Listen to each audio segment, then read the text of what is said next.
ഏറ്റവും വലിയ വിഷം കുത്തിവെക്കുന്നത് ഇങ്ങനെയാണ് കേട്ടോ. ഏറ്റവും അവസാനം അങ്ങനെയാണല്ലോ സാധാരണ ഒക്കെ പറഞ്ഞിട്ട് ഏറ്റവും വലിയ ഡോസ് കൊടുക്കുക അവസാനം അതായത് പതുക്കെ ഇങ്ങനെ കൊടുത്തിട്ട് ഏറ്റവും വലിയ ഡോസ് അവസാനം. അതിങ്ങനെയാണ്. രാജ്യത്തെ രണ്ട് മന്ത്രിമാരെ ഇരുത്തിയാണ് സമരക്കാർ തീരുമാനങ്ങൾ പറഞ്ഞത്. മനസ്സിലായില്ലേ? സമരക്കാർ തീരുമാനങ്ങൾ പറഞ്ഞത് രാജ്യത്തെ 2 മന്ത്രിമാരെ ഇരുത്തിയാണ്. ഞങ്ങൾ പറയാം, നിങ്ങൾ കേൾക്കണം എന്നതായിരുന്നു അതിന്റെ ഉള്ളടക്കം. അതായത് കൂറകളുടെ നേതാക്കന്മാരായിരുന്നു അത്രേ സമര തീരുമാനങ്ങൾ പറഞ്ഞത്. മന്ത്രിമാരോട് പറഞ്ഞത്ര നിങ്ങൾ അവിടെ ഇരുന്നാ മതി കാര്യങ്ങളൊക്കെ ഞങ്ങൾ പറയാന്ന് പറഞ്ഞിട്ട് കൂറകളാണ് ഇന്നലെ സമര തീരുമാനങ്ങൾ പറഞ്ഞത്. JP നദ്ദ അടക്കം ആ 2 കേന്ദ്രമന്ത്രിമാർ മിണ്ടാതിരിക്കുകയായിരുന്നു എന്ന് പറഞ്ഞാൽ കൂറകൾ ഈ പത്രം പ്രഖ്യാപിക്കുകയാണ്. കൂറകൾ ഇന്ത്യ മഹാരാജ്യത്തിന്റെ അധികാരം ഏറ്റെടുത്തു. കൂറകൾ പ്രഖ്യാപിക്കുകയായിരുന്നു ഞങ്ങൾ തീരുമാനം പറയാം, നിങ്ങളവിടെ മിണ്ടായിരിക്കും എന്ന് കൂറകൾ പറഞ്ഞത്രേ.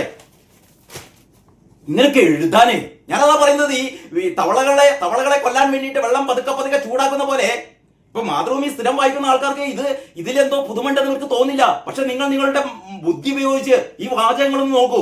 ഏതെങ്കിലും പത്രം കൊടുത്തിട്ടുണ്ട് ഇങ്ങനെ? മാതൃഭൂമി മാത്രമല്ലല്ലോ, കേരളത്തിൽ ഒരേ പത്രം മാതൃഭൂമി മാത്രമല്ലല്ലോ, എല്ലാ പത്രങ്ങളും ഇത് സംബന്ധിച്ച വാർത്തകൾ കൊടുത്തിട്ടുണ്ട്. ഏതെങ്കിലും പത്രം ഇങ്ങനെ കൊടുത്തിട്ടുണ്ടോ? അതായത് രാജ്യത്തെ 2 മന്ത്രിമാരെ ഇരുത്തിയാണ് സമരക്കാർ തീരുമാനങ്ങൾ പറഞ്ഞു. രാജ്യത്തെ 2 മന്ത്രിമാർ ഇങ്ങനെ ഇരിക്കുകയായിരുന്നു. അങ്ങനെയായിരുന്നു ഉണ്ടായത്. ഞങ്ങൾ പറയാം, എന്നിട്ട് ഇവര് പറയാണത്രേ, ഞങ്ങൾ പറയാം, നിങ്ങൾ കേൾക്കണം എന്നതായിരുന്നു അതിന്റെ ഉള്ളടക്കം. ഞങ്ങൾ പറയാം, നിങ്ങൾ കേൾക്കണം. ഒരു ചർച്ചയാണെന്നേ. ഈ പ്രശ്നം പരിഹരിക്കാൻ വേണ്ടിയിട്ട് CJPയുടെ നേതാക്കന്മാരും ഈ പറയുന്ന കേന്ദ്രമന്ത്രിമാരും തമ്മിൽ ചർച്ച നടത്തുന്നു. അവരൊരു സമവായത്തിലെത്തുന്നു. അവർ ഏകീകൃതമായി ഒരുമിച്ച് സംയുക്തമായ ഒരു പത്രസമ്മേളനം നടത്തുന്നു. അതല്ലാതെ ഈ കൂറകളുടെ നേതാക്കന്മാർ പറയല്ല, നിങ്ങൾ മിണ്ടാതിരിക്കും, ഞങ്ങൾ പറയുന്ന ഇവരല്ല പറയുന്നത്. അങ്ങനെ പറഞ്ഞു എന്നാണ് ഈ പറയുന്ന ചെറ്റപത്രം പറയുന്നത്. ഇതിനേക്കാളും അങ്ങേപ്പുറത്തേക്ക് സഭ്യമായ ഭാഷ എനിക്ക് അറിയില്ല, അതുകൊണ്ടാണ് പറഞ്ഞത്. നിങ്ങൾ പറ. ഇത് പറയുന്നതിന് ഇതൊരു പത്രമല്ല ഇത്. നിങ്ങൾ കൂറകളെ നിങ്ങൾ തലയിൽ വെച്ചോ. കൂറകളാണ് ഈ രാജ്യത്തെ ഇനി നയിക്കേണ്ടതെന്ന് നിങ്ങൾ പറഞ്ഞോ. പക്ഷെ തമ്മാടുത്താ പറയേണ്ടത്. ഈ ചർച്ചയിൽ അങ്ങനെയാണോ ഉണ്ടായത്? JP നദ്ദ മിണ്ടിയില്ല. കൂടെയുള്ള മറ്റേ കേന്ദ്രമന്ത്രി മിണ്ടിയില്ല. മിണ്ടിയത് മുഴുവൻ ആരാണ്? ഈ പറയുന്ന നേതാക്കന്മാരാണ് തീരുമാനിച്ചു. നരേന്ദ്രമോദി വിറച്ചു, അമിത്ഷാ വിറച്ചു, കേന്ദ്രമന്ത്രിസഭ ആകെ വിറച്ചു, BJP സംഘപരിവാർ ആകെ വിറച്ചു. കൂറകളുടെ നേതാക്കൾ ഈ ഡൽഹിയിലെത്തി. എന്തോ ഒരു ഭരണം പിടിച്ചെന്ന് പറഞ്ഞില്ല. വലിയ സമാധാനം. അല്ലെങ്കിൽ മാതൃഭൂമി പറയായിരുന്നു കൂറകൾ രാജ്യം ഭരിക്കും, കൂറകൾ പ്രധാനമന്ത്രിയുടെ കസേരയിൽ ഇരിക്കുന്നു, ആഭ്യന്തരമന്ത്രിയുടെ കസേരയിൽ കൂറകൾ ഇരിക്കുന്നു, ഇവര് പിടിച്ചിരുത്തും. ഭരിക്കുന്നവർ അതിന് വഴങ്ങേണ്ടി വരുമ്പോൾ ജനാധിപത്യം കൂടുതൽ തെളിച്ചമുള്ളതാവുന്നു. നിങ്ങളൊന്ന് ആലോചിച്ച് നോക്കൂ. ഒന്നും തോന്നുന്നില്ല നിങ്ങൾക്ക്? അതായത് ഭരിക്കുന്നവർ അതിന് വഴങ്ങേണ്ടി വരുമ്പോൾ ഈ പറയുന്ന പ്രക്ഷോഭകാരികൾ, ഈ പറയുന്ന കലാപകാരികൾ, കേന്ദ്ര സർക്കാർ ഇങ്ങനെയൊരു എന്താ പറയാ വിട്ടുവീഴ്ചക്ക് ഒരുങ്ങിയത് ഞാൻ നേരത്തെ വീഡിയോയിൽ പറഞ്ഞു. ഒരൊറ്റ കാരണമേ ഉള്ളൂ.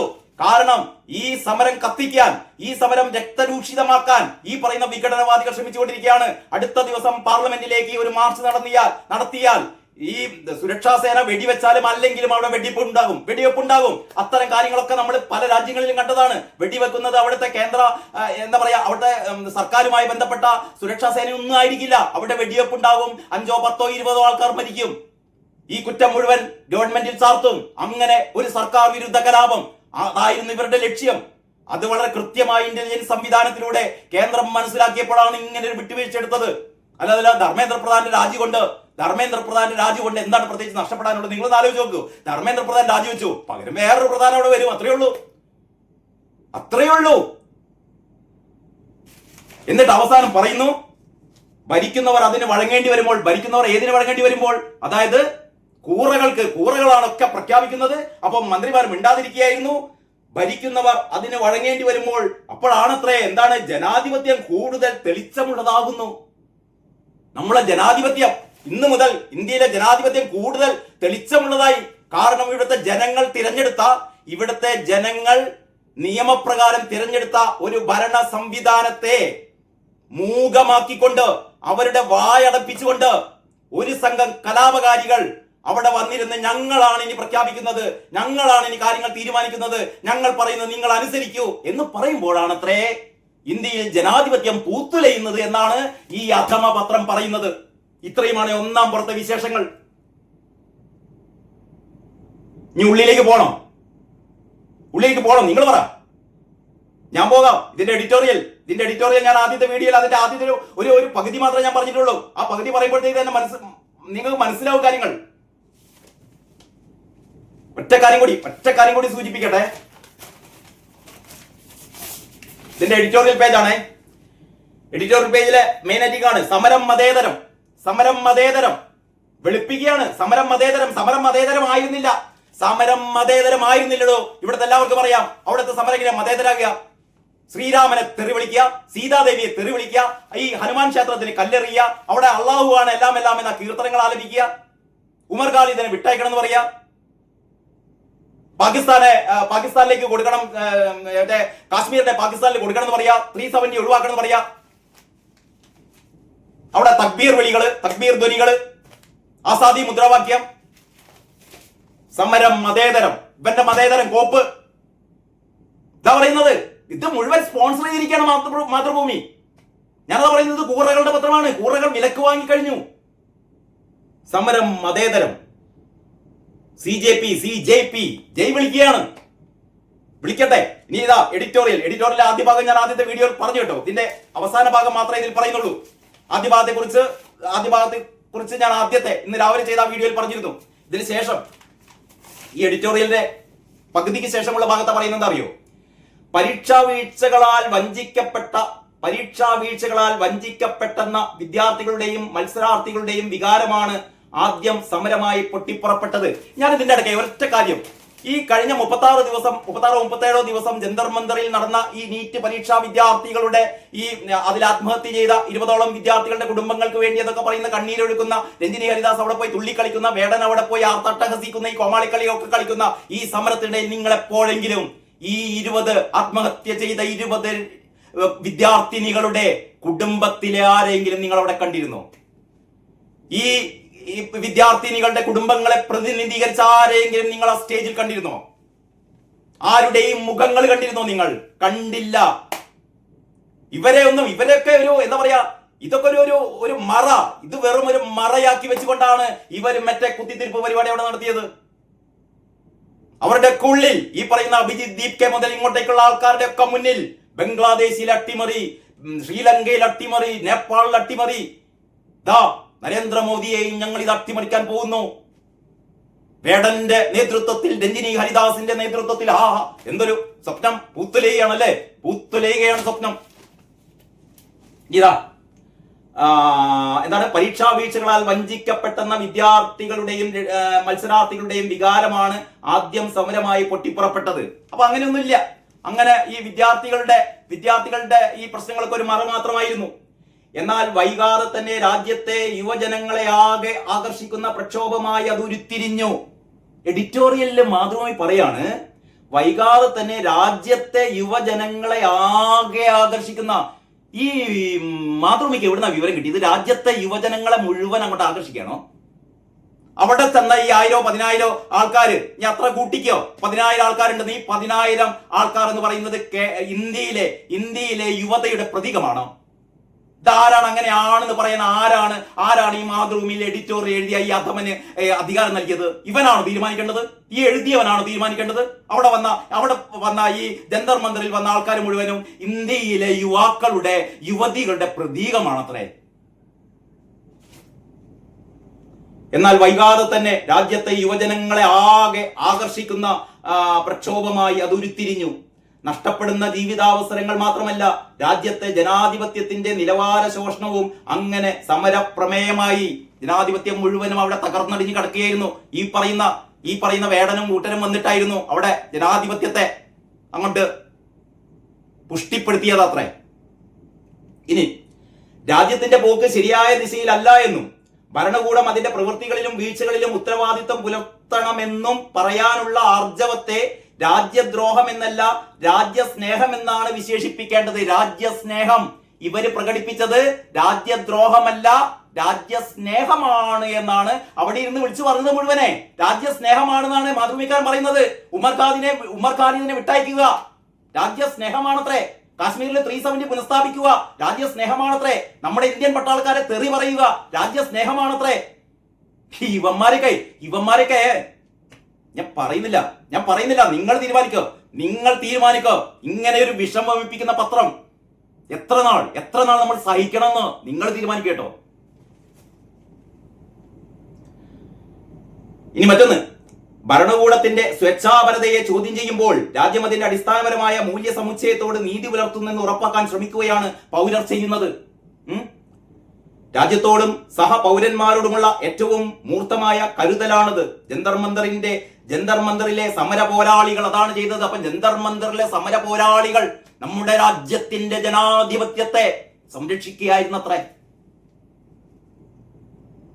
ഇനി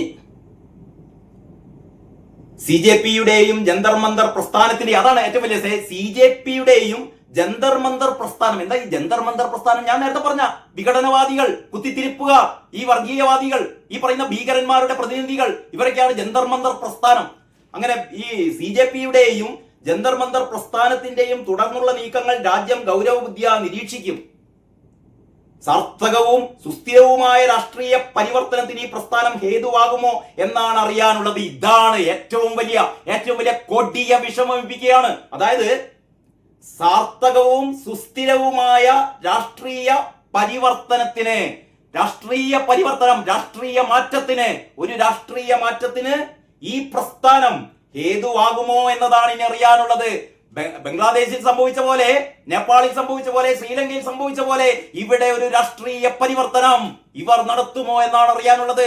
എന്തൊരു ആവേശമാണ് മാതൃഭൂമിക്ക്. മാതൃഭൂമി കാത്തിരിക്കുകയാണ് എപ്പോഴാണ് നരേന്ദ്രമോദിയുടെ കസേര വലിച്ചിടണോ അവിടെ കയറി ഇരിക്കണോ എന്ന് പറയുകയാണ് ഈ അധമ പത്രം. ഇതിൽ പരം ഇതിന് തെമ്മാടിത്തൊന്നും പറഞ്ഞ പോരെ കേട്ടോ. ഇത് എഴുതാനുള്ള ഒരു ശക്തി ഉണ്ടല്ലോ. ഈ ശക്തി വരുന്നത് അതാണ് മറ്റൊന്ന്, നമ്മുടെ ജനാധിപത്യത്തിന്റെ ഒരു ഉദാരത അല്ലെ, ജനാധിപത്യത്തിന്റെ സ്വാതന്ത്ര്യം. ആ സ്വാതന്ത്ര്യം കടമെടുത്തിട്ടാണ് ആ ജനാധിപത്യത്തിന്റെ കടക്കൽ കത്തിവെക്കുന്നത് ഇവര്. സാർത്ഥകവും സുസ്ഥിരവുമായ രാഷ്ട്രീയ പരിവർത്തനത്തിന് ഈ പ്രസ്ഥാനം ഹേതുവാകുമോ എന്നാണ് അറിയാനുള്ളത്. അപ്പം ഇവിടെ തെരഞ്ഞെടുപ്പും വേണ്ടത്രേ. ഇതെന്തായാലും കോക്രോച്ച് ജനതാ പാർട്ടി എന്ന് പറയുന്നത് രാഷ്ട്രീയ പാർട്ടി അല്ലല്ലോ. കോക്രോച്ച് ജനതാ പാർട്ടി ഒരു രാഷ്ട്രീയ പാർട്ടിയല്ല. ഇവർക്ക് ഇമ്മാതിരി കൂട്ടായ്മ, ഒച്ചപ്പാടും ബഹളും ഉണ്ടാക്കുക, കലാപം ഉണ്ടാക്കുക എന്നതേ അറിയുള്ളൂ. അപ്പം പറയുന്നത് ഇതാണത്ര വേണ്ടത്. ഇവരാണ് രാഷ്ട്രീയ പരിവർത്തനം ഇനി ഉണ്ടാക്കാൻ പോകുന്നത്. ഇന്ത്യയിൽ ഇനി തെരഞ്ഞെടുപ്പൊന്നും വേണ്ട, ഇവര് നടത്തിക്കോളൂന്നാ പറയുന്നത്, ഇവര് അട്ടിമറിച്ചോളൂന്നാ പറയുന്നത് ഈ പത്രം. അതൊക്കെ പറഞ്ഞിട്ട് അവസാനം പറയാണ് കോൺഗ്രസിന് അവസാനം ഒന്ന് തൊട്ടുതല ഇതൊക്കെ പറഞ്ഞിട്ട് കോൺഗ്രസിന്റെ ഒരു അവസ്ഥ നോക്കിയാട്ടെ. അതായത് മാതൃഭൂമി കോൺഗ്രസ് എന്ന് പറയുന്ന പ്രസ്ഥാനത്തെ കാണുന്നത് വെറും കൃമികീടങ്ങൾ എന്ന രീതിയിലാണ് കോൺഗ്രസ് പ്രസ്ഥാനത്തെ മാതൃഭൂമി കാണുന്നത്. ഇപ്പോഴും കോൺഗ്രസ്സുകാരിൽ ചില ആൾക്കാർ കരുതുന്നുണ്ട് ഇത് തങ്ങളുടെ പത്രമാണെന്ന്. കോൺഗ്രസിന്റെ പത്രമാണ് മാതൃഭൂമി എന്ന ഒരു മൂഢവിശ്വാസവുമായി നടക്കുന്ന കുറെ കോൺഗ്രസ്സുകാരുണ്ട് കേട്ടോ. അവർ വായിക്കേണ്ടതാണ്. ഏറ്റവും അവസാനം പറയുന്നത് എന്താണെന്നറിയോ? ജന്തർ മന്ദർ പ്രസ്ഥാനത്തെ സ്വന്തം നിലക്ക് വികാസം പ്രാപിക്കാൻ അനുവദിക്കുകയും അത് ഭരണകൂടാതിക്രമത്തിന് ഇരയായപ്പോൾ ശക്തമായ പിന്തുണയുമായി രംഗത്ത് വരികയും ചെയ്ത് കോൺഗ്രസ് രാഷ്ട്രീയ പക്വത പ്രദർശിപ്പിക്കുകയുണ്ടായി. കോൺഗ്രസ്സുകാരെ രാഷ്ട്രീയ പക്വത പ്രദർശിപ്പിച്ചു, കാരണം ഇവർക്ക് സഹായം ചെയ്തു കൊടുത്തിട്ട്. അതിനുശേഷം പറയുന്നു CJP-യും ജന്തർ മന്ദർ പ്രസ്ഥാനം, ഇതിങ്ങനെ ജന്തർ മന്ദർ പ്രസ്ഥാനം എന്ന് പറഞ്ഞൊരു പ്രസ്ഥാനത്തെ അവർ ഉണ്ടാക്കുകയാണ് എന്ന് പറഞ്ഞാൽ ഈ വിഘടനവാദികളെ ആഘോഷിക്കുകയാണ്. ജന്തർ മന്ദർ പ്രസ്ഥാനം കേട്ടോ. അങ്ങനെ CJP-യും ജന്തർ മന്ദർ പ്രസ്ഥാനവും പ്രതിനിധാനം ചെയ്യുന്ന രാഷ്ട്രീയ ഇച്ഛകളെ സ്വാംശീകരിക്കാൻ കോൺഗ്രസ് ഉൾപ്പെടുന്ന വ്യവസ്ഥാപിത പ്രതിപക്ഷത്തിന് സാധിക്കുമെങ്കിൽ അതാകും ഇന്ത്യയുടെ താല്പര്യത്തിനും ഭാവിക്കും നല്ലത്. അതായത് ഈ കൂറകളുടെ ഈ തെമ്മാടിത്തം നടക്കുമ്പോ കോൺഗ്രസിന് അതിന്റെ അകത്തുനിന്ന് എന്തെങ്കിലുമൊക്കെ സ്വാംശീകരിക്കാൻ പറ്റുകയാണെങ്കിൽ അത് വലിയ ഗുണമായിരിക്കും പറയുന്നത്. അതായത് ഇന്ത്യയിലെ പ്രമുഖ പ്രതിപക്ഷമായ കോൺഗ്രസ് ഓർക്ക് ഒരു ശക്തിയില്ല. ഒരു കണ്ട് പഠിക്കട്ടെ, ആരെ ഈ പറയുന്ന കൂറകളെ കണ്ട് പഠിക്കട്ടെ എന്ന് പറഞ്ഞുകൊണ്ടാണ് ഈ മുഖപ്രസംഗം അവസാനിക്കുന്നത്. പോരെ, ഞാനിങ്ങനെ ഓരോ ദിവസവും മാതൃഭൂമിയുടെ മുഖപ്രസംഗം എടുത്തിട്ട്, ഇത് നടക്കുന്ന പരിപാടിയല്ല, ഞാനിത് ഒരു രക്ഷയില്ലാത്തോണ്ട് പറയാണ് കേട്ടോ, ഒരു രക്ഷയില്ലാത്തോണ്ട് പറയാണ്. അതല്ലാതെ എനിക്കിത് ഒരു ദിവസം മാതൃഭൂമിക്കെതിരെ 2 വീഡിയോ ഇറക്കിയിട്ട് പ്രത്യേക സായുജ്യം കിട്ടാനൊന്നുമില്ല. പക്ഷെ പറയേണ്ടത് പറയുക തന്നെ ചെയ്യണം കേട്ടോ, പറയേണ്ടത് പറയുക തന്നെ ചെയ്യണം. ഈ തവള ഇങ്ങനെ നിങ്ങൾ ഞാൻ പറഞ്ഞല്ലോ, ശാസ്ത്ര സിദ്ധാന്തം അനുസരിച്ച് തവളകളെ പതുക്കെ പതുക്കെ പതുക്കെ ഇങ്ങനെ ചൂടാക്കി കഴിഞ്ഞാൽ തവളകൾ ചാവും എന്ന് പറയുന്നത് ശാസ്ത്രത്തിന്റെ ഒരു വെളിച്ചത്തിൽ, ശാസ്ത്ര സത്യത്തിൽ അത് തെറ്റാണ്. തവള ചാടിപ്പോകും. അത് മാതൃഭൂമിക്കാർ മനസ്സിലാക്കിയാൽ മതി കേട്ടോ, മാതൃഭൂമിക്കാർ അത് മനസ്സിലാക്കിയാൽ മതി. നിങ്ങൾ പതുക്കെ പതുക്കെ വെള്ളം തിളപ്പിച്ചോ. ഇതിന്റെ ഉള്ളിലുള്ള മാതൃഭൂമി വായനക്കാരെ മുഴുവൻ ചാടിപ്പോകും. നിങ്ങൾ വിചാരിക്കുന്ന പോലെ അതിന്റെ അടിയിൽ കിടന്ന് വെന്ത് ചാവില്ല കേട്ടോ. അത് അക്കാര്യം മാത്രം മനസ്സിലാക്കിയാൽ മതി. ബോയിലിംഗ് ഫ്രോഗ് എന്ന് പറയുന്ന തിയറി തെറ്റാണെന്ന് സ്ഥാപിച്ചു കഴിഞ്ഞതാണ്. അത് പോയി പഠിക്കുക. എന്നിട്ട് ഇമ്മാതിരി തോന്നിയാസം മുഖപ്രസംഗത്തിൽ എഴുതിയാൽ മതി കേട്ടോ. ഞാൻ വീണ്ടും ഒരിക്കൽ കൂടി നിങ്ങളുടെ ശ്രദ്ധ ഇന്നത്തെ മാതൃഭൂമി പത്രത്തിലേക്ക് ക്ഷണിക്കുകയാണ്. ജയിച്ച് നമ്മൾ, പ്രധാന തലക്കെട്ടാണ് ജയിച്ച് നമ്മൾ, ജനാധിപത്യ ഇന്ത്യക്ക് ഒരു സാമൂഹിക പാഠം. അത് കഴിഞ്ഞിട്ട് ഇന്ത്യയുടെ ഒരു ഭൂപടമാണ്, അതായത് ഒരുപാട് മനുഷ്യരുടെ ചിത്രങ്ങളാൽ ഒരു ഇന്ത്യയെ രൂപപ്പെടുത്തിയിട്ട് അതിനെ ആക്രമിക്കുകയാണ്. ചുറ്റും കൂറകൾ ആക്രമിക്കുന്ന ഒരു ഇന്ത്യ. ഇതാണ് ഇതിലെ ഒരു ഗ്രാഫിക്. ഇതിന്റെ താഴെ കുറച്ച് വാചകങ്ങളുണ്ട്, അത് ഞാൻ പറയാം. അത് ഞാൻ ഇത്രയും നിങ്ങളോടൊന്ന് പറയട്ടെ. ഇതിന് മുന്നോടിയായി ഞാൻ ഒരു കാര്യം കൂടി നിങ്ങളുടെ ശ്രദ്ധയിലേക്ക് കൊണ്ടുവരികയാണ്. ഈ ബോയിലിംഗ് ഫ്രോഗ് തിയറി എന്ന് പറഞ്ഞ് സാധാരണ നമ്മുടെ ഈ സാമൂഹ്യ നിരീക്ഷകരൊക്കെ അവരുടെ പല പ്രബന്ധങ്ങളിലും ചൂണ്ടിക്കാട്ടുന്ന ഒരു തിയറിയാണ് ബോയിലിംഗ് ഫ്രോഗ് തിയറി. അതായത് ഈ തവളയെ വെള്ളത്തിലിട്ടിട്ട് പതുക്കെ ചൂടാക്കുക. അത് തവള പോലും അറിയുന്നില്ല. അതായത് ഒറ്റയടിക്ക് വെള്ളം തിളപ്പിക്കലല്ല, വളരെ വളരെ സാവധാനം ചൂടായി എന്ന് പറഞ്ഞാൽ തവള ആ വെള്ളം ചൂടാവുന്നത് അറിയുന്നില്ല. കാരണം അത്രയും പതുക്കെയാണ് ആ വെള്ളം ചൂടാവുന്നത്. അങ്ങനെ ചൂടായി അവസാനം തവള അതിൽ വെന്തു പോകുന്നു എന്നുള്ളതാണ് തിയറി. നമ്മൾ സാധാരണ കേട്ടില്ലേ സ്ലോ പോയ്സണിങ് അല്ലേ? ഒറ്റയടിക്ക് കൊല്ലുന്നതിന് പകരം എന്താ പറയാ, ഈ ചെറുതായിട്ട് വിഷം ഇങ്ങനെ കൊടുത്ത് ചെറിയ അളവിൽ ഒരു സ്ലോ പോയ്സണിങ് നൽകിക്കൊണ്ട് അത്തരം കൊലപാതകങ്ങളൊക്കെ നമ്മുടെ നാട്ടിൽ നടന്നിട്ടുണ്ട് കേട്ടോ. എനിക്ക് തോന്നുന്നു ആ ജോളി എന്താ പറയാ പ്രതിയായ ആ കേസിലൊക്കെ, കൂടത്തായി കേസിലൊക്കെ അങ്ങനെ ഒരു സംഭവം നമ്മുടെ ശ്രദ്ധയിൽപ്പെട്ടിട്ടുണ്ട്. അങ്ങനെ ഈ സ്ലോ പോയ്സണിങ്ങിലൂടെ ആളുകളെ കൊല്ലാം. അപ്പൊ ഇതിന്റെ ഒരു ഉദാഹരണമായിട്ടാണ് ഈ ബോയിലിംഗ് ഫ്രോഗിന്റെ കഥ ഇവർ പറയുന്നത്. പക്ഷെ സത്യം പറഞ്ഞാൽ അതൊരു തെറ്റായ ഉദാഹരണമാണ് കേട്ടോ, തെറ്റായ ഉദാഹരണമാണ്. അതായത് തവളയെ ഇനി എത്ര ചെറുതായിട്ട് വെള്ളം ചൂടാക്കി കഴിഞ്ഞാലും ഒരു പരിധി വരെ എത്തുമ്പോൾ തവള ചാടിപ്പോവും. അല്ല തവള അവിടെ തന്നെ കിടന്നിട്ട് വെന്തു പോകുന്നില്ല. പക്ഷെ അത് തെറ്റായ ഒരു ശാസ്ത്ര സിദ്ധാന്തം ശരിയാണ് എന്ന മട്ടിൽ അവതരിപ്പിക്കുന്നത് ഈ ഒരു യാഥാർത്ഥ്യം ജനങ്ങളെ ധരിപ്പിക്കാൻ വേണ്ടിയിട്ടാണ്. അതായത് നിങ്ങളറിയാതെ നിങ്ങളുടെ ബോധമണ്ഡലത്തിലേക്ക് വിഷം ഇങ്ങനെ കുത്തിക്കയറ്റി നിങ്ങൾ അറിയുന്നില്ല. അതിങ്ങനെ അതിന്റെ ഡോസ് ഇങ്ങനെ കയറി അവസാനം നിങ്ങൾ തീരും. അത് തന്നെയാണ്, അതാണ് ഇതിന്റെ തിയറി എന്ന് പറഞ്ഞിട്ട്. യഥാർത്ഥത്തിൽ ഇതാണ് മാതൃഭൂമി കുറച്ച് കാലങ്ങളായി ചെയ്തുകൊണ്ടിരിക്കുന്നത്. അറിയുന്നില്ല ഇതിന്റെ വായനക്കാർ. എനിക്ക് തോന്നുന്നു കേരളത്തിൽ ഇപ്പം ഇതിന്റെ ഒരു സർക്കുലേഷൻ, പത്രങ്ങളുടെ സർക്കുലേഷൻ അനുസരിച്ച് ഏറ്റവും കൂടുതൽ പ്രചാരമുള്ള പത്രം മനോരമയാണ്. മനോരമ കഴിഞ്ഞാൽ അതിന്റെ തൊട്ടടുത്ത സ്ഥാനം മാതൃഭൂമിക്കാണ് എന്നാണ് ഈ ABC റിപ്പോർട്ടുകളിൽ നിന്നൊക്കെ നമുക്ക് മനസ്സിലാവുന്നത്. എന്ന് പറഞ്ഞാൽ കേരളത്തിലെ പത്ര വായനക്കാരിൽ ഏതാണ്ട് ഒരു പകുതിയോളം പേർ മാതൃഭൂമി വായിക്കുന്നവരാണ്. ഇപ്പൊ അതിന്റെ സർക്കുലേഷൻ ഭയങ്കരമായിട്ട് ഇടിഞ്ഞുകൊണ്ടിരിക്കുന്നുണ്ട്. കാരണം ഈ തോന്നിയാസം കൊണ്ട്, ഈ തെമ്മാടിത്തം കൊണ്ട് അത്യാവശ്യം ബോധം വിവരമുള്ളവരൊക്കെ ഇതിൽ നിന്ന് പിന്മാറുകയാണ്.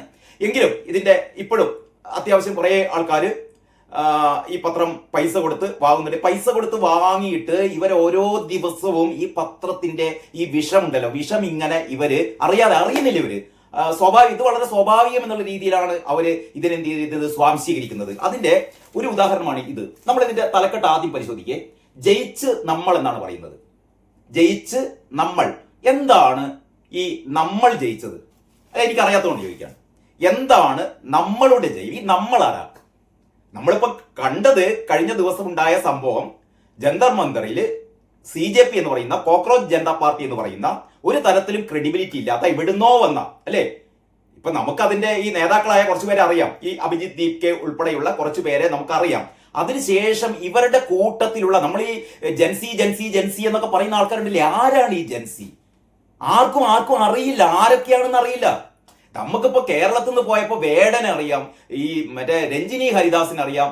ഇങ്ങനെ ഒട്ടും ക്രെഡിബിലിറ്റി ഇല്ലാത്ത ഒന്നാം നമ്പർ ക്രിമിനലുകളായ എന്നുള്ളത് ഞാൻ പൊതുവൽക്കരിക്കല്ല. അപ്പൊ വേടനെ നമുക്ക് ഒരു ക്രിമിനൽ എന്ന് പറയാം. കാരണം അയാളുടെ പേരിൽ ഈ പറഞ്ഞ സ്ത്രീ പീഡന കേസുകളുണ്ട്, ലഹരി കേസുകളുണ്ട്, ഈ വനം വകുപ്പുമായി ബന്ധപ്പെട്ട കേസുകളുണ്ട്. അപ്പൊ അങ്ങനെയുള്ള ഒന്നാം നമ്പർ ക്രിമിനലായ വേടൻ. പിന്നെ രഞ്ജിനി ഹരിദാസിനെ സംബന്ധിച്ചിടത്തോളം കേരളത്തിലെ മൊത്തം സ്ത്രീകളുടെയും അല്ലെങ്കിൽ മൊത്തം യുവാക്കളുടെയും ഒരു പ്രതിനിധിയാണോ രഞ്ജിനി ഹരിദാസ്? ആണെങ്കിൽ നിങ്ങൾ അങ്ങനെ കരുതിക്കോ. അപ്പൊ രഞ്ജിനി ഹരിദാസ് എത്രമാത്രം കോമാളി വേഷം കിട്ടുന്നു എന്നുള്ളത് ഇപ്പൊ അവരുടെ എന്താ പറയാ ജഗതി ശ്രീകുമാർ പണ്ട് ഒരു വേദിയിൽ വെച്ചിട്ട്, ആ വേദിയിൽ ആങ്കർ ആയിരുന്നു. എനിക്ക് തോന്നുന്നു ഏതൊരു മത്സരം എന്തോന്നാണ് ഏതൊരു ചാനൽ നടത്തുന്ന, അതില് ആങ്കറിങ് ചെയ്തത് രഞ്ജിനി ഹരിദാസ് ആയിരുന്നു. ആ രഞ്ജിനി ഹരിദാസിനെ വേദിയിൽ നിർത്തിക്കൊണ്ട് നമ്മുടെ ജഗതി ശ്രീകുമാർ, നമ്മുടെ നസ്രിയ ഉണ്ട് ആ വേദിയിൽ. അപ്പൊ നസ്രിയെ പുകഴ്ത്തിക്കൊണ്ട് ഈ രഞ്ജിനി ഹരിദാസിനെ എന്താ പറയാ, രഞ്ജിനി ഹരിദാസ് ചെയ്ത തെമ്മാടിത്തം എന്താണ് എന്നുള്ളത് പച്ചയായി പറയുകയാണ് കേട്ടോ ജഗതി ശ്രീകുമാറിനെ പോലെ മറ്റൊരാളില്ല കേട്ടോ ഇത്തരം കാര്യങ്ങൾ തുറന്നു പറയാൻ. വളരെ കൃത്യമായി തുറന്നു പറയുന്നു. ആ സദസ്സ് മുഴുവൻ കൈയടിച്ച് ആഹ്ലാദ ആരവത്തോടെയാണ് ഈ ആകെ ചമ്മി നാറി നിൽക്കുന്ന രഞ്ജിനി ഹരിദാസിനെ നിങ്ങൾക്ക് കാണാം. ഇപ്പൊ അത് വൈറലാണ് ആ വീഡിയോ. അപ്പം ഞാൻ പറഞ്ഞത്, ഇങ്ങനെയുള്ള ആൾക്കാർ അവിടെ പോകുന്നു, ജന്തർ മന്ദറിൽ പോയി കണ്ട് അവിടെ പാട്ട് പാടുന്നു. അതൊക്കെയാണ് നമ്മൾ കണ്ടത്. പാട്ട് പാടുന്നു, തെറി വിളിക്കുന്നു അല്ലെ. നമ്മൾ ഒരുപാട് ഈ വേടന്റെ അതേ കുപ്പായമിട്ട് വേടന്റെ അതേ ഗോഷ്ഠികളോടെ കളിക്കുന്ന ഒരുപാട് ചെറുപ്പക്കാരികളും നമ്മൾ അവിടെ കണ്ടു. ഇവരൊക്കെ പാട്ട് പാടുന്നത് ചാണകം തിന്നുന്ന പ്രധാനമന്ത്രി, ചാണകം തിന്നുന്ന BJP-ക്കാര്, ഇവരെ വെടിവെച്ച് കൊല്ലണം തുടങ്ങിയ എന്താ പറയാ അധിക്ഷേപ വാക്കുകളാണ് ഇവർ പറഞ്ഞുകൊണ്ടിരിക്കുന്നത്. ഇവരൊന്നും ഇപ്പൊ നീറ്റ് വിദ്യാർത്ഥികളെ, ആ മരണപ്പെട്ടു പോയ അല്ലെങ്കിൽ ആത്മഹത്യ ചെയ്ത ആ വിദ്യാർത്ഥികളെ കുറിച്ചോ അവരുടെ കുടുംബത്തെ കുറിച്ചോ വേദനയോടെ അവരൊരു വാക്കും സംസാരിക്കുന്നതായി നമ്മളൊന്നും കേട്ടിട്ടില്ല. ഇവർ പറയുന്നത് മുഴുവൻ ഇതാണ്. ഇനി ആ വേദികൾ മറ്റു പല ഭാഗത്തും ചെന്നാലോ അവിടെ സീതാദേവിയെ തെറി വിളിക്കുന്നു, ശ്രീരാമനെ തെറി വിളിക്കുന്നു അല്ലെ. അള്ളാഹു ആണ് എല്ലാം, അള്ളാഹു മാത്രമാണ് ഏക ദൈവം എന്നുള്ള രീതിയിൽ അവിടെ എന്താ പറയാ അത് സംബന്ധിച്ച ഗാനങ്ങൾ ആലപിക്കുന്നു. ആരൊക്കെ ഹൈന്ദവ വിഭാഗത്തെ അപമാനിച്ചവരൊക്കെ അവിടെ ആദരിക്കപ്പെടുന്നു. അവിടെ ഈ കോണർ പ്ലേസിലെ ഒരു ഹനുമാൻ ക്ഷേത്രത്തിന് നേരെ കല്ലെറിയുന്നു, തീ വെക്കാൻ ശ്രമിക്കുന്നു, അതൊരു ഭാഗത്ത് നടക്കുന്നു. അങ്ങനെയൊക്കെയാണ് റിപ്പോർട്ടുകൾ കേട്ടോ. അങ്ങനെയൊക്കെയാണ് റിപ്പോർട്ടുകൾ നമുക്ക് കിട്ടിയത്. അതിൽ എത്രമാത്രം വാസ്തവമുണ്ടെന്ന് അറിയില്ല. പക്ഷേ നമ്മൾ പ്രചരിച്ചുകൊണ്ടിരിക്കുന്ന റിപ്പോർട്ടുകൾ അതൊക്കെയാണ്. നമ്മൾ ഉമർ ഖാലിദിനെ വിട്ടയക്കണം. ഞാൻ ചോദിക്കട്ടെ, ഈ നീറ്റ് പരീക്ഷയിലെ ചോദ്യപേപ്പർ ലീക്കും ഉമർ ഖാലിദും തമ്മിലുള്ള ബന്ധം എന്താ? കാശ്മീരിനെ പാകിസ്ഥാൻ കൊടുക്കണം, അവിടെ 370 പുനഃസ്ഥാപിക്കണം. ഇതൊക്കെ വിളിച്ചു പറയുന്ന ഇന്ത്യ വിരുദ്ധരായ ആൾക്കാരുടെ ഒരു കൂട്ടമായിരുന്നു അവിടെ ഉണ്ടായിരുന്നത്. കഥയറിയാതെ ആട്ടം കാണുക എന്ന് പറഞ്ഞ പോലെ അവിടെ എന്തോ സംഭവിക്കുന്നു. അവിടെ നടക്കുന്നത് എന്തോ ഒരു നരേന്ദ്രമോദിക്കെതിരായ എന്തോ ഒരു സംഭവമാണ്, BJP-ക്കെതിരായ എന്തോ ഒരു സംഭവമാണെന്ന് കേട്ട പാതി കേൾക്കാത്ത പാതി ഇവിടെ കേരളത്തിലെ പല ജില്ലകളിൽ നിന്നും അങ്ങോട്ടേക്ക് വെച്ച് പിടിച്ച ഒരുപാട് യുവാക്കളും യുവതികളും ഉണ്ട് കേട്ടോ. അവരൊക്കെ കണ്ടിട്ട് ഈ പറയുന്ന മറ്റ് റിപ്പോർട്ടർമാരൊക്കെ അവരെ ഇന്റർവ്യൂ ചെയ്യുമ്പോൾ അവർ പറയുന്നത് അവർക്ക് നീറ്റ് എന്താണെന്ന് അറിയില്ല, എന്താ ഈ സംഭവം എന്നറിയില്ല, എന്തോ ഒരു സംഭവം BJP-ക്കെതിരായ എന്തോ ഒരു സംഭവമാണ്, നരേന്ദ്രമോദിക്കെതിരായ എന്തോ സംഭവമാണ്. അപ്പം പിന്നെ ഞങ്ങളിതാ വരുന്നു റെഡി എന്നുള്ള രീതിയിലുള്ള ഒരു ആൾക്കൂട്ടമായിരുന്നു അവിടെ ഉണ്ടായിരുന്നത്. ശരി, ഇത് എന്താ പറയാ കോക്രോച്ച് ജനതാ പാർട്ടി നടത്തിയ ഈ സമരം, ഇതിന്റെ ഇടയിൽ ഞാൻ ഒറ്റ കാര്യം സൂചിപ്പിക്കട്ടെ. എന്തൊക്കെ പറഞ്ഞാലും ഈ സമരം CJP-യുടെ ഈ സമരം വിജയിപ്പിച്ചത്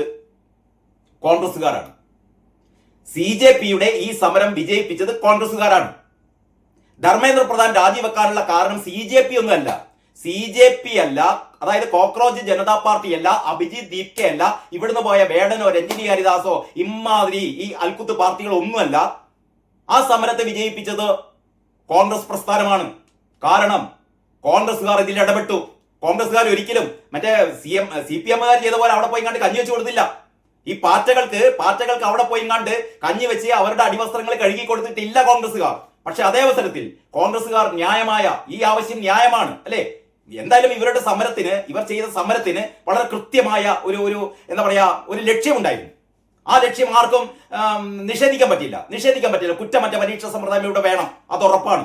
കുറ്റമറ്റ പരീക്ഷാ സമ്പ്രദായം ഇവിടെ വേണം. അതിന് ധർമ്മേന്ദ്ര പ്രധാൻ രാജിവെക്കുകയാണോ വേണ്ടത് എന്ന് ചോദിച്ചാൽ അവിടെയാണ് പ്രശ്നം. ഞാൻ ചോദിക്കട്ടെ, ഇപ്പൊ ധർമ്മേന്ദ്ര പ്രധാൻ രാജിവെച്ചു, പകരം നമ്മുടെ പ്രഹ്ലാദ് വരുന്നു. പ്രഹ്ലാദ് ജോഷിക്കാണ് ഇതിന് ചുമതല കൊടുക്കുന്നത്. ഞാൻ ചോദിക്കട്ടെ, എന്ത് മാറ്റം? ഒരു BJP മന്ത്രി പോയി മറ്റൊരു BJP മന്ത്രി വരുന്നു. ഈ ധർമ്മേന്ദ്ര പ്രധാൻ അല്ലല്ലോ ചോദ്യം ചോർത്തിയത്. അങ്ങനെയാണ് ശരി, ധർമ്മേന്ദ്ര പ്രധാൻ പോയിട്ടാണ് ഈ ചോദ്യങ്ങളൊക്കെ ചോർത്തിയെങ്കിൽ ധർമ്മേന്ദ്ര പ്രധാൻ രാജിവെക്കണം പറയാം. ഈ ഒരു സംഭവമായി ധർമ്മേന്ദ്ര പ്രധാൻ ഒരു ബന്ധവുമില്ല. ധാർമ്മിക ഉത്തരവാദിത്വം എന്ന് പറയുന്നത് അങ്ങനെയാണെങ്കിൽ ഇത് പോയി കണ്ട് വേറൊരു BJP മന്ത്രി വരുന്നു. എന്താ വ്യത്യാസം?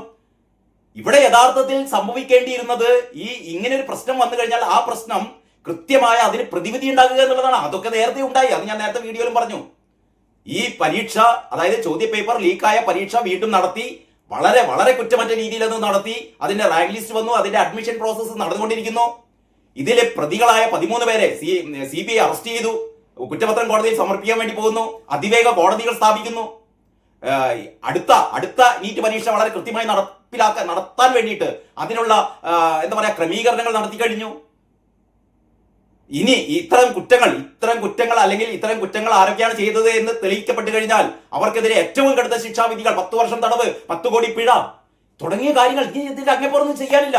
ഇത്രയും കാര്യങ്ങളൊക്കെ ചെയ്യുന്നു. പക്ഷെ ഇതൊന്നും പോരാ. ധർമ്മേന്ദ്ര പ്രധാൻ രാജിവെക്കണം. ശരി, ധർമ്മേന്ദ്ര പ്രധാൻ രാജിവെച്ചു. ഞാൻ അടുത്ത് പറഞ്ഞുകൊണ്ട് വന്നത് കോൺഗ്രസിന്റെ ഒരു ഇടപെടലായിരുന്നേ. ഞാൻ ചോദിക്കട്ടെ, കോൺഗ്രസ്സുകാര് അവിടെ ഇടപെട്ടില്ലായിരുന്നു നിങ്ങൾ വിചാരിക്കും? അതായത് ഈ രാഹുൽ ഗാന്ധിയുടെ നേതൃത്വത്തിൽ അവിടെ നടന്ന ഈ എന്താ പറയാ പ്രധാനമന്ത്രിയുടെ വീട്ടിലേക്കുള്ള ഇവരുടെ മാർച്ച്, അത് ശരിയായിരുന്നു എന്ന് ചോദിച്ചാൽ അതിന്റെ എന്താ പറയാ അതിന് ചില അങ്ങനെ ചെയ്യാൻ പാടില്ലായിരുന്നു. യഥാർത്ഥത്തിൽ അതൊരു നിരോധിത ഏരിയ ആയിരുന്നു. നിരോധിത ഏരിയയിലേക്ക് ഇങ്ങനെ ഒരു മുന്നറിയിപ്പില്ലാതെ ഇത്തരത്തിൽപ്പെട്ട ഒരു പ്രതിഷേധം പക്ഷെ അതൊരു സ്ട്രാറ്റജിക് മൂവ് ആയിരുന്നു കോൺഗ്രസിനെ സംബന്ധിച്ചിടത്തോളം. കോൺഗ്രസ്സുകാരുടെ ഒരു സ്ട്രാറ്റജിക് മൂവ് എന്നുള്ള രീതിയിൽ നമുക്ക്, കാരണം രാജ്യത്തെ പ്രമുഖ രാഷ്ട്രീയ പ്രതിപക്ഷമാണ് അല്ലെ, നമ്മുടെ രാജ്യത്തെ പ്രമുഖ പ്രതിപക്ഷമായ കോൺഗ്രസ് അങ്ങനെ ചെയ്തു. ശരി, അത് കഴിഞ്ഞിട്ട് ഇവര് ഗാന്ധി സ്മൃതി മണ്ഡപത്തിൽ അവിടെ പ്രാർത്ഥന നടത്തുന്നു, അവിടെ ജനഗണമന ചൊല്ലുന്നു. ഇങ്ങനെ ഒരു ഇതിന് അനുകൂലമായ ഒരു അന്തരീക്ഷം ക്രിയേറ്റ് ചെയ്യുന്നു കോൺഗ്രസ്സുകാർ. ഇങ്ങനെ പുറത്തേക്ക് ഇവിടെ തട്ടുവിളിപ്പൻ, ഇവരുടെ ഈ എന്താ പറയാ അട്ടഹാസവും കോമാളിക്കളികളും ഒരു ഭാഗത്ത് അരങ്ങേറുകയും ചെയ്യുന്നു. അപ്പൊ യഥാർത്ഥത്തിൽ ഇതിനൊരു രാഷ്ട്രീയ മാനം ഉണ്ടാക്കിയത് കോൺഗ്രസ്സുകാർ തന്നെയാണ്, അതല്ലാതെ മറ്റാരുമല്ല കേട്ടോ. അപ്പൊ യഥാർത്ഥത്തിൽ ഇത് ധർമ്മേന്ദ്ര പ്രധാന്റെ രാജിയോ അല്ലെങ്കിൽ ഈ പ്രശ്നം സോൾവ് ചെയ്തത് യഥാർത്ഥത്തിൽ കോൺഗ്രസിന്റെ ഇടപെടലുകൾ കൊണ്ടാണ് എന്ന് തന്നെ ഞാൻ കരുതുന്നു. ഒരുപക്ഷെ അതിന്റെ എതിരഭിപ്രായമുള്ളവരൊക്കെ ഉണ്ടാവാം. പക്ഷേ ഞാൻ എന്റെ ബോധ്യങ്ങളിൽ നിന്നാണ് പറയുന്നത്, കോൺഗ്രസ്സുകാർ ഇടപെട്ടത് കൊണ്ട് ഈ സമരം ഈ രീതിയിൽ തീർന്നു. നമുക്ക് മാതൃഭൂമിയിലേക്ക് തിരിച്ചു വരാം. അപ്പൊ ഇവിടെ ജയിച്ച് നമ്മൾ എന്നാ പറയുന്നത്. ഈ നമ്മൾ എന്നുള്ളത്, ഞാൻ ഇത്രയും കോൺഗ്രസിന്റെ ഒരു ഇടപെടലിനെ കുറിച്ച് ഞാൻ പറയാൻ കാരണം, ഈ നമ്മൾ എന്ന് പറയുന്നത് കോൺഗ്രസ്സുകാരെ കുറിച്ച് അല്ല കേട്ടോ മാതൃഭൂമി. കാരണം ഇതിന്റെ ഉള്ളിലേക്ക് നോക്കിക്കഴിഞ്ഞാൽ നമുക്കറിയാം, ഈ നമ്മൾ എന്ന് പറയുന്നത് കൂറകളാണ്. അവിടെയാണ് ഈ മൊത്തം ഇലസ്ട്രേഷന്റെ ഒരു രസം വരുന്നത്. അതായത് ജയിച്ചു നമ്മൾ, ആരാണ് നമ്മൾ? ഈ നമ്മൾ കൂറകളാണ്. അപ്പൊ ഒറ്റ നോട്ടത്തിൽ ഇത് എന്തിനാണ് ഇങ്ങനെ വികലപ്പെടുത്തുന്നത്? കാരണം ഇത് ജനങ്ങളുടെ, അതാണ് ഇന്ത്യ എന്ന് പറയുന്നത് ജനങ്ങളുടെ കൂട്ടായ്മയാണ്. ജനങ്ങളുടെ വിവിധ ജാതി വർഗ വ്യത്യാസമില്ലാതെ ജനങ്ങൾ ഒത്തൊരുമയോടെ കഴിയുന്ന ഈ ഒരു മഹാരാജ്യം, ആ രാജ്യത്തെ ആക്രമിക്കുകയാണ് കൂറകൾ. എന്നിട്ട് പറയാണ് ജയിച്ച് നമ്മൾ എന്ന് പറയുന്ന കൂറകൾ ജയിച്ചു എന്ന് പറയുന്ന കൂറകളുടെ, ഞാൻ നേരത്തെ വീഡിയോ പറഞ്ഞ മാതിരി മാതൃഭൂമി കൂറകളുടെ പത്രമായി മാറിയിരിക്കുകയാണ്. ഇനി മുതൽ കൂറകളുടെ പത്രമാണ്. ഈ കൂറകൾ ആരാണ് എന്ന് നിങ്ങളോട് ഞാൻ പ്രത്യേകിച്ച് പറഞ്ഞു തരേണ്ട ആവശ്യമില്ല. ഈ കൂറകൾക്ക് പിന്നിൽ നിന്ന ഓരോ ആളും, അതായത് ഉമർ ഖാലിദിനെ വിട്ടയക്കണം, കാശ്മീരിനെ പാകിസ്ഥാന് കൊടുക്കണം, FCRI ഭേദഗതി ഒന്നും വരുത്തരുത്, ഇഷ്ടം പോലെ ഫോറിൻ ഫണ്ടുകൾ ഇങ്ങോട്ടേക്ക് വരട്ടെ, എന്നിട്ട് രാജ്യ വിരുദ്ധ പ്രവർത്തനങ്ങൾ നടക്കട്ടെ. പെഹൽഗാമിലെ 26 ഇന്ത്യക്കാരെ ഈ പാകിസ്ഥാൻ ഭീകരർ വെടിവെച്ച് കൊന്നപ്പോ അതിനെതിരെ ഒരു അക്ഷരം മിണ്ടാത്തവർ അവരൊക്കെയാണ് ആരാണ്? അതൊക്കെയാണത്രേ നമ്മൾ. അപ്പോൾ മാതൃഭൂമി പറയാണ് ജയിച്ചു നമ്മളാണ് ജയിച്ചത്. അതിനുശേഷം പറയുന്നത് കേൾക്കൂ, ജനാധിപത്യ ഇന്ത്യക്ക് ഒരു സാമൂഹിക പാഠം ജനാധിപത്യ ഇന്ത്യക്ക് ഞാൻ നേരത്തെ പറഞ്ഞ ആ ബോയിലിംഗ് ഫ്രോഗ് തിയറി നിങ്ങളുടെ മനസ്സിൽ വേണം കേട്ടോ. അതായത് ഇതിലൊക്കെ എന്താ വലിയ അപകടം എന്നൊരു പക്ഷെ നിങ്ങൾ പെട്ടെന്ന് ചിന്തിച്ചേക്കും. ജനാധിപത്യ ഇന്ത്യക്ക് ഇന്ത്യൻ ജനാധിപത്യത്തിന് അതിൻ്റെതായ മൂല്യമുണ്ട് അല്ലെ. ഇന്ത്യൻ ജനാധിപത്യം എന്ന് പറയുന്നത് ഒരു മഹത്തായ പൈതൃകമുള്ളതാണ് ഇന്ത്യൻ ജനാധിപത്യം. ആ ജനാധിപത്യത്തിന് ഒരു സാമൂഹിക പാഠമാണത്രേ ഈ കഴിഞ്ഞ 35 ദിവസം ജന്തർ മന്ദറിൽ നടന്ന ഈ തോന്നിയാസം, ഈ പറയുന്ന കലാപവും ഈ പറയുന്ന തോന്നിവാസവും എന്താണെന്നാ പറയുന്നത്? സാമൂഹിക പാഠമാണത്രേ. മാതൃഭൂമിയുടെ കണ്ടെത്തലെങ്ങാനുണ്ട് അല്ലെ. ഇനി ഇതൊക്കെ കഴിഞ്ഞിട്ട് പറയുന്നു എല്ലാ ആവശ്യങ്ങളും അംഗീകരിക്കപ്പെടുന്നു. എല്ലാ ആവശ്യങ്ങളും അംഗീകരിക്കപ്പെടുന്നു. ശരി, എല്ലാ ആവശ്യങ്ങളും അംഗീകരിക്കപ്പെട്ടിരിക്കുന്നു. ഇനി ഒരു സമരം ഏറ്റവും അന്തസ്സോടെ അവസാനിക്കുന്നു. ഒരു സമരം ഏറ്റവും അന്തസ്സോടെ അവസാനിക്കുന്നു. ഇതെന്താണ് ഈ അന്തസ് എന്ന് എനിക്ക് മനസ്സിലായി കേട്ടോ. ഒരു സമരം അന്തസ്സോടെ അവസാനിക്കുക. സമരങ്ങൾ പല രീതിയിൽ അവസാനിക്കാറുണ്ട്. ഈ സമരം മാത്രമാണ് അത്ര അന്തസ്സോടെ അവസാനിച്ചത്. ശരി, ഇതുവരെ എഴുതിയ ഏത് പരീക്ഷയെക്കാളും വലിയൊരു പരീക്ഷയിൽ വിജയിച്ച് യുവത ഈ നാടിന്റെ നായകരാകുന്നു. അപ്പൊ ഈ നാടിന്റെ നായകർ യുവത ആണെന്നാ പറയുന്നത്. യുവത, ഈ യുവത എന്ന് ഉദ്ദേശിച്ചത് കൂറകളെയാണ്. അപ്പോൾ കൂറകളാണ് ജനങ്ങളുടെ നായകർ എന്നാ പറയുന്നത്. അതായത് ഇവിടെ ഭരിക്കുന്ന കഴിഞ്ഞ 12 വർഷമായി ഇവിടെ ഭരിക്കുന്ന ഭാരതീയ ജനതാ പാർട്ടിയോ മുഖ്യ പ്രതിപക്ഷ പാർട്ടിയായ കോൺഗ്രസോ അല്ലെങ്കിൽ അതിന്റെ കൂടെയുള്ള നിരവധിയായ പ്രതിപക്ഷ പാർട്ടികളോ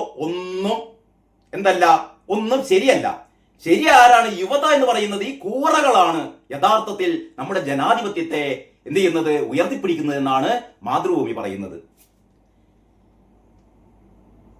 അപ്പോൾ ഇതാ ഏറ്റവും വലിയ പരീക്ഷയിൽ വിജയിച്ച യുവത സത്യസന്ധതയും മൗലികതയും മാനിക്കപ്പെടേണ്ട മനുഷ്യ ഗുണങ്ങളാണ്. എന്താണ്? സത്യസന്ധതയും മൗലികതയും മാനിക്കപ്പെടേണ്ട മനുഷ്യ ഗുണങ്ങളാണ്. ആർക്കും തർക്കമില്ല. എന്നിട്ട് പറയുന്നു അജണ്ടകളല്ല, ആശയങ്ങളാണ് ഈ സമരത്തിന്റെ മൂലധനം. ആശയങ്ങളാണ് ഈ സമരത്തിന്റെ മൂലധനം. മനസ്സിലായില്ലേ? ആശയങ്ങൾ എന്തായിരുന്നു ഈ കോക്രോച്ച് ജനതാ പാർട്ടിയുടെ ആശയം? കോക്രോച്ച് ജനതാ പാർട്ടിയുടെ ആശയം എന്തായിരുന്നു? ഈ കോക്രോച്ച് ജനതാ പാർട്ടി എങ്ങനെയാണ് രൂപീകൃതമായത്? എന്താണ് ഇതിന്റെ ആശയം? ആർക്കെങ്കിലും അറിയോ? ഒരു തെറ്റിദ്ധാരണ പടർത്തിക്കൊണ്ടാണ് കോക്രോച്ച് ജനതാ പാർട്ടി രൂപീകൃതമാകുന്നത്. ചീഫ് ജസ്റ്റിസ് ചന്ദ്രചൂഡ് പറയാത്തൊരു കാര്യം പറഞ്ഞു എന്ന് പറഞ്ഞുകൊണ്ട് ഈ രാജ്യത്തെ ജനങ്ങളാകെ പാറ്റകളാണ് എന്നാണ് ജസ്റ്റിസ് സൂര്യകാന്ത് അങ്ങനെ പറഞ്ഞു എന്നുള്ള രീതിയിലാണ് ഒരു തെറ്റിദ്ധാരണയുണ്ടാക്കിയിട്ട് അങ്ങനെയാണ് ഈ പാർട്ടി രൂപീകൃതമാകുന്നത്. അതുകൊണ്ട് തന്നെ ഇതിന്റെ പിന്നിലൊരു അജണ്ടയുണ്ട്. ഇത്തരത്തിൽപ്പെട്ട ഒരു അവസരം വീണ് കിട്ടാൻ വേണ്ടി ശ്രമിക്കുകയായിരുന്നു ഇവിടെ വെച്ചിട്ട്, അമേരിക്കയിൽ വെച്ചിട്ട് അല്ലേ.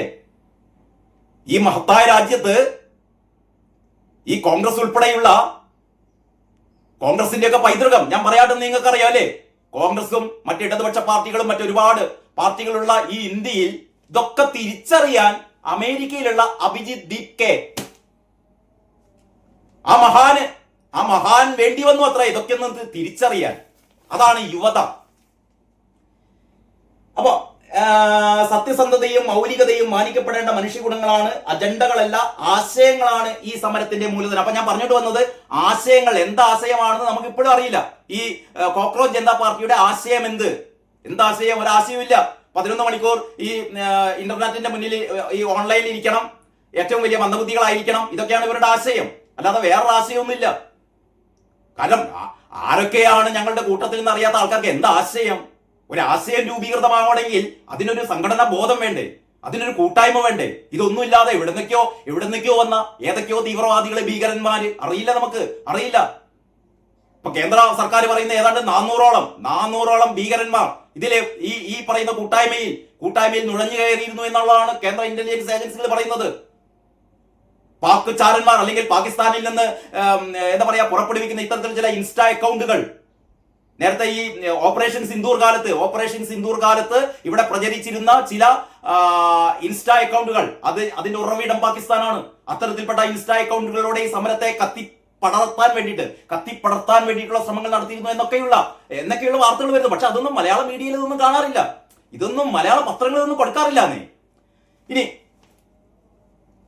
പ്രഖ്യാപിത രാഷ്ട്രീയ പാർട്ടികളോ സംഘടനകളോ അല്ല, പുതുതലമുറയാണ് ഇതിന്റെ നിറവും കൊടിയും. ഒന്ന് നോക്കണേ, പ്രഖ്യാപിത രാഷ്ട്രീയ പാർട്ടികളോ സംഘടനകളോ അല്ല, പുതുതലമുറയാണ് ഇതിന്റെ നിറവും കൊടിയും. അതായത് മാതൃഭൂമി പത്രം എല്ലാറ്റിനെയും തള്ളുകയാണ്. ഇവിടെ ഒരു രാഷ്ട്രീയ പാർട്ടിയും നിങ്ങൾക്ക് എന്താ പറയാ, നിങ്ങൾക്ക് CPM-നോട് ദേഷ്യമുണ്ടെങ്കിൽ അത് പറയാം, അല്ലെങ്കിൽ മറ്റേതെങ്കിലും രാഷ്ട്രീയ പാർട്ടിയോട് BJP-യോട് ഒക്കെ പറയാം. ഇവര് ഒരു രാഷ്ട്രീയ പാർട്ടിയും അംഗീകരിക്കുന്നില്ല. അതാ പറയുന്നത്, പ്രഖ്യാപിത രാഷ്ട്രീയ പാർട്ടികളോ സംഘടനകളോ അല്ല, പുതുതലമുറയാണ് ഇതിന്റെ നിറവും കൂടി. ഈ പുതുതലമുറ എന്ന് പറഞ്ഞാൽ എന്താ? എപ്പോഴും ഈ പുതുതലമുറക്ക് ഒരു രാഷ്ട്രീയ പ്രസ്ഥാനത്തോടും ആഭിമുഖ്യമില്ലേ? ഇവർ പറഞ്ഞ യുവത ഈ യൂത്ത് എന്ന് പറയുന്നത് BJP-ക്കൊപ്പം ഇന്ത്യയിലെ യുവാക്കളുടെ 90%, ഇന്ത്യൻ യുവാക്കളുടെ 90% BJP-ക്കൊപ്പമാണ്. ഇതൊക്കെ എല്ലാവർക്കും അറിയാവുന്ന കാര്യമാണ്. BJP-ക്ക് പോയി വോട്ട് ചെയ്യുന്നത് നരേന്ദ്രമോദി വെറുതെ പിൻവാതിൽ കൂടി കയറി വന്നതല്ല, ഓട് വിളിച്ച് പാർലമെന്റിന്റെ ഓട് വിളിച്ച് താഴോട്ട് ഇറങ്ങിയതല്ല. ഇവിടെ ജനങ്ങൾ വോട്ട് ചെയ്ത് അധികാരത്തിലെത്തിയതാണ്. ആ വോട്ട് ചെയ്തത് ഇവിടുത്തെ ഭൂരിപക്ഷം വരുന്ന യുവാക്കളാണ്, യുവതികളാണ്. ഇപ്പോഴും നരേന്ദ്രമോദിയുടെ ശക്തി എന്ന് പറയുന്നത് ആ യുവാക്കളുടെ യുവതികളുടെ ഇൻസ്പിറേഷനാണ് നരേന്ദ്രമോദി. എന്നിട്ട് പറയുന്നത് അതൊന്നും അല്ലത്രേ, പുതുതലമുറയാണ് ഇതിന്റെ നിറവും കൊടിയും. ഇനി രാജ്യത്തെ ഇനിയാണ് ഏറ്റവും വലിയ വിഷം കുത്തിവെക്കുന്നത് ഇങ്ങനെയാണ് കേട്ടോ. ഏറ്റവും അവസാനം അങ്ങനെയാണല്ലോ സാധാരണ ഒക്കെ പറഞ്ഞിട്ട് ഏറ്റവും വലിയ ഡോസ് കൊടുക്കുക അവസാനം, അതായത് പതുക്കെ ഇങ്ങനെ കൊടുത്തിട്ട് ഏറ്റവും വലിയ ഡോസ് അവസാനം. അതിങ്ങനെയാണ്. രാജ്യത്തെ രണ്ട് മന്ത്രിമാരെ ഇരുത്തിയാണ് സമരക്കാർ തീരുമാനങ്ങൾ പറഞ്ഞത്. മനസ്സിലായില്ലേ? സമരക്കാർ തീരുമാനങ്ങൾ പറഞ്ഞത് രാജ്യത്തെ 2 മന്ത്രിമാരെ ഇരുത്തിയാണ്. ഞങ്ങൾ പറയാം, നിങ്ങൾ കേൾക്കണം എന്നതായിരുന്നു അതിന്റെ ഉള്ളടക്കം. അതായത് കൂറകളുടെ നേതാക്കന്മാരായിരുന്നു അത്രേ സമര തീരുമാനങ്ങൾ പറഞ്ഞത്. മന്ത്രിമാരോട് പറഞ്ഞത്ര നിങ്ങൾ അവിടെ ഇരുന്നാ മതി, കാര്യങ്ങളൊക്കെ ഞങ്ങൾ പറയാന്ന് പറഞ്ഞിട്ട് കൂറകളാണ് ഇന്നലെ സമര തീരുമാനങ്ങളൊക്കെ പറഞ്ഞത്. JP നദ്ദ അടക്കം ആ 2 കേന്ദ്രമന്ത്രിമാർ മിണ്ടാതിരിക്കുകയായിരുന്നു എന്ന് പറഞ്ഞാൽ കൂറകൾ ഈ പത്രം പ്രഖ്യാപിക്കുകയാണ്. കൂറകൾ ഇന്ത്യ മഹാരാജ്യത്തിന്റെ അധികാരം ഏറ്റെടുത്തു. കൂറകൾ പ്രഖ്യാപിക്കുകയായിരുന്നു, ഞങ്ങൾ തീരുമാനം പറയാം, നിങ്ങളവിടെ മിണ്ടായിരിക്കും എന്ന് കൂറകൾ പറഞ്ഞത്രേ. ഇങ്ങനെയൊക്കെ എഴുതാനേ ഞാനതാ പറയുന്നത്, ഈ തവളകളെ കൊല്ലാൻ വേണ്ടിയിട്ട് വെള്ളം പതുക്കെ ചൂടാക്കുന്ന പോലെ. ഇപ്പൊ മാതൃഭൂമി സ്ഥിരം വായിക്കുന്ന ആൾക്കാർക്ക് ഇതിലെന്തോ പുതുമണ്ടെന്ന് ഇവർക്ക് തോന്നില്ല. പക്ഷെ നിങ്ങളുടെ ബുദ്ധി ഉപയോഗിച്ച് ഈ വാചകങ്ങളൊന്നും നോക്കൂ. ഏതെങ്കിലും പത്രം കൊടുത്തിട്ടുണ്ട് ഇങ്ങനെ? മാതൃഭൂമി മാത്രമല്ലല്ലോ, കേരളത്തിലെ ഒരേ പത്രം മാതൃഭൂമി മാത്രമല്ലല്ലോ, എല്ലാ പത്രങ്ങളും ഇത് സംബന്ധിച്ച വാർത്തകൾ കൊടുത്തിട്ടുണ്ട്. ഏതെങ്കിലും പത്രം ഇങ്ങനെ കൊടുത്തിട്ടുണ്ടോ? അതായത് രാജ്യത്തെ 2 മന്ത്രിമാരെ ഇരുത്തിയാണ് സമരക്കാർ തീരുമാനങ്ങൾ പറഞ്ഞു. രാജ്യത്തെ 2 മന്ത്രിമാർ ഇങ്ങനെ ഇരിക്കുകയായിരുന്നു. അങ്ങനെയായിരുന്നു ഉണ്ടായത്. ഞങ്ങൾ പറയാം, എന്നിട്ട് ഇവര് പറയാണത്രേ, ഞങ്ങൾ പറയാം, നിങ്ങൾ കേൾക്കണം എന്നതായിരുന്നു അതിന്റെ ഉള്ളടക്കം. ഞങ്ങൾ പറയാം, നിങ്ങൾ കേൾക്കണം. ഒരു ചർച്ചയാണെന്നേ. ഈ പ്രശ്നം പരിഹരിക്കാൻ വേണ്ടിയിട്ട് CJP-യുടെ നേതാക്കന്മാരും ഈ പറയുന്ന കേന്ദ്രമന്ത്രിമാരും തമ്മിൽ ചർച്ച നടത്തുന്നു. അവരൊരു സമവായത്തിലെത്തുന്നു. അവരേകീകൃതമായി അവരൊരുമിച്ച് സംയുക്തമായ ഒരു പത്രസമ്മേളനം നടത്തുന്നു. അതല്ലാതെ ഈ കൂറകളുടെ നേതാക്കന്മാരെ പറയല്ല, നിങ്ങൾ മിണ്ടാതിരിക്കും, ഞങ്ങൾ പറയുന്ന ഇവരല്ല പറയുന്നത്. അങ്ങനെ പറഞ്ഞു എന്നാണ് ഈ പറയുന്ന ചെറ്റപ്പത്രം പറയുന്നത്. ഇതിനേക്കാൾ അങ്ങേപ്പുറത്തേക്ക് സഭ്യമായ ഭാഷ എനിക്ക് അറിയില്ല, അതുകൊണ്ടാണ് പറഞ്ഞത്. നിങ്ങൾ പറ, ഇത് പറയുന്നതിന് ഇതൊരു പത്രമല്ല ഇത്. നിങ്ങൾ കൂറകളെ നിങ്ങൾ തലയിൽ വെച്ചോ. കൂറകളാണ് ഈ രാജ്യത്തെ ഇനി നയിക്കേണ്ടതെന്ന് നിങ്ങൾ പറഞ്ഞോ. പക്ഷെ ഇമ്മാര് തെമ്മാടിത്താ പറയേണ്ടത്. ഈ ചർച്ചയിൽ അങ്ങനെയാണോ ഉണ്ടായത്?